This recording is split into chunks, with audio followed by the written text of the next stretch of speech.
दिनामार डिंगा cricket पड़िया Denmark premiere league season 8 मंगलवार उद्घाटित हो जाइछे।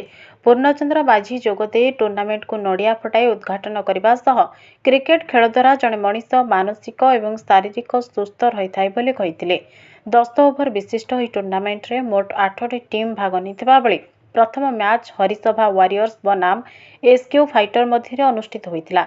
हरिसभा वारियर्स टॉस जीति प्रथमे बोलिंग निष्पत्ति नेइतिला। आसंता 26 तारिख में फाइनाल मैच अनुष्ठित हेबो बोली आयोजकों पक्षरु सूचना दिया जाइछे।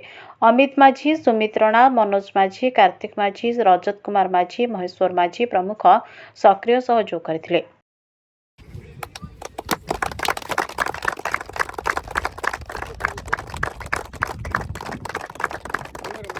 जय हे भारत भाग्य विधाता हिमाचल यमुना गंगा उज्जल जलधि तरंगा।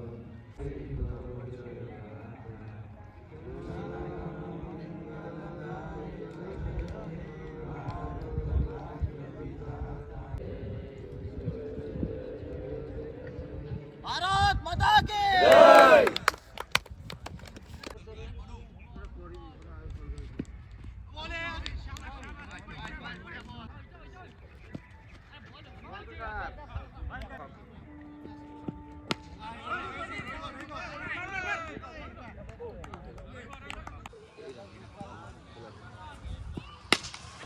शॉट